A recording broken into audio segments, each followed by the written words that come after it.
সংসার জীবনে যতই ব্যস্ততা থাকুক না কেন, নিজের ঘরকে একটু সুন্দর রাখার চেষ্টা করবেন। কারণ একটা পরিপাটি ঘর শুধু দেখতে ভালো লাগে না, মনেও অনেক শান্তি এনে দেয়।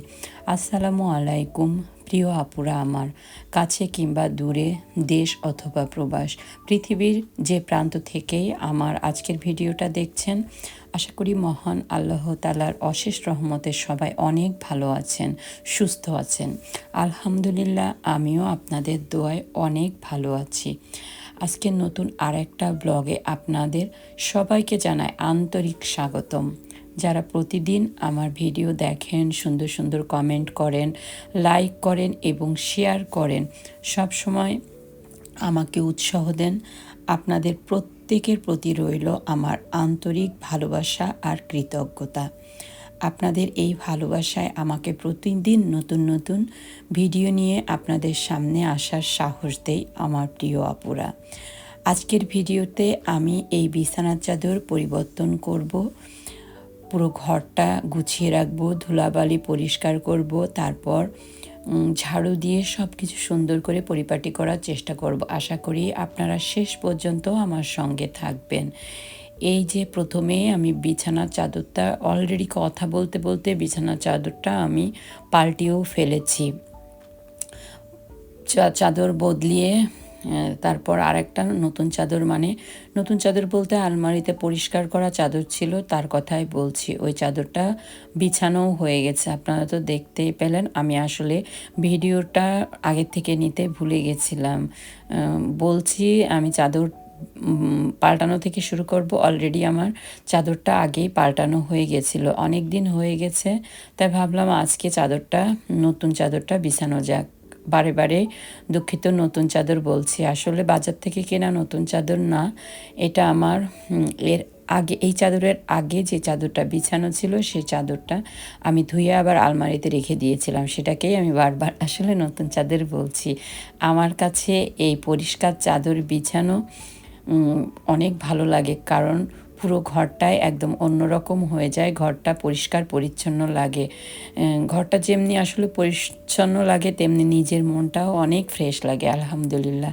এবার ঘরটা একটু গোছায় নিচ্ছি, এদিক ওদিক যা ছড়িয়ে ছিটিয়ে আছে সব নিজের জায়গায় রাখলে আসলে ঘর অনেক পরিপাটি লাগে। কাজটা শুরুতে একটু সময় লাগে, কিন্তু যখন সুন্দর করে গুছিয়ে ফেলা হয় তখন নিজের কাছে অনেক ভালো লাগে। তারপর ধুলোবালিগুলো এই যে পরিষ্কার করছি। যতই পরিষ্কার করি না কেন আর পরিষ্কার রাখা হোক না কেন, কিছুদিন পর পর ধুলোবালি তো জমেই যায়। তাই আজকে একটু সময় নিয়ে ভালোভাবে এই কাজগুলো করছি।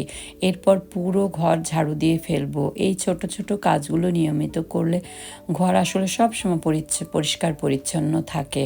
প্রিয় আপুরা আমার, আপনারা যারা শুরু থেকে এখনও পর্যন্ত আমার এই ভিডিওর সঙ্গে আছেন, আপনাদের প্রত্যেককে মন থেকে অনেক ধন্যবাদ জানাচ্ছি। কাজ করতে করতে আপনাদের সঙ্গে এইভাবে গল্প করতে করতে আমার ভীষণ ভালো লাগে। আপনারা ভিডিওগুলো এত সুন্দরভাবে দেখেন, লাইক করেন, কমেন্ট করেন, এইসব আমাকে আরও আরও অনেক ভালো কিছু করার অনুপ্রেরণা দেয় আলহামদুলিল্লাহ। সত্যি বলতে আপনাদের ভালোবাসা আর দোয়া ছাড়া আমি আসলে এই পর্যন্ত আসতে পারতাম না। এইটা আমি প্রতি ভিডিওতেই বলি। আল্লাহ আপনাদের সবাইকে সব সময় ভালো রাখুক, সুস্থ রাখুক এবং আপনাদের পরিবারের উপর আল্লাহর অশেষ রহমত বর্ষণ করুন। সর্বশেষে এটুকুই বলতে চাচ্ছি যে যারা এখনও আমার এই ছোট্ট চ্যানেলটি সাবস্ক্রাইব করেননি, প্রিয় আপুরা আমার, প্লিজ অবশ্যই আমার এই ছোট্ট চ্যানেলটা সাবস্ক্রাইব করে আমার এই ছোট্ট পরিবারের একজন সদস্য হয়ে যেতে পারেন। আর ভিডিওটি যদি আপনাদের ভালো লেগে থাকে তাহলে অবশ্যই একটা লাইক করবেন, সুন্দর একটা মন্তব্য করে আপনাদের মতামত জানাবেন এবং আপনাদের প্রিয় মানুষের সঙ্গে অবশ্যই আমার এই ভিডিওটা শেয়ার করবেন। আর হ্যাঁ, একটা কথা, আমার এই ভিডিওর মধ্যে কোথাও যদি কোনো ভুলভ্রান্তি থেকে থাকে বা আপনাদের যদি খারাপ লেগে থাকে অবশ্যই আমাকে কমেন্টে জানাবেন, কারণ আপনাদেরকে আমি আমার পরিবারের সদস্য মনে করি। তাই আপনাদেরও পরিবারের একজন সদস্য। যেহেতু আমরা সবাই সবার পরিবারের সদস্য, সেজন্য আমার ভালো লাগা খারাপ লাগাগুলো আপনাদের সাথে আমি শেয়ার করে থাকি। আমি যে সব কিছুই শিখে এই পর্যন্ত এসেছি বা সব কিছুই আমি সঠিক শেয়ার করছি তা ঠিক নয়। আপনাদের কাছ থেকেও আমার অনেক কিছু শেখার আছে। তাই কিছু না মনে করে অবশ্যই আমার ভুল ভ্রান্তিগুলো ক্ষমা সুন্দর দৃষ্টিতে দেখবেন এবং আমার আমার ভিডিওর কোথায় একটু ভুল হয়েছে বা কোথায় একটু ভালো লেগেছে অবশ্যই আমাকে একটা কমেন্টে জানাতে ভুলবেন না আপু।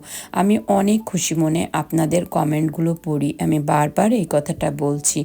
তো যাই হোক, আমি ভিডিওর একেবারেই শেষ প্রান্তে এসেছি। আজ আর না, এখানেই বিদায় নিচ্ছি। আল্লাহ হাফেজ।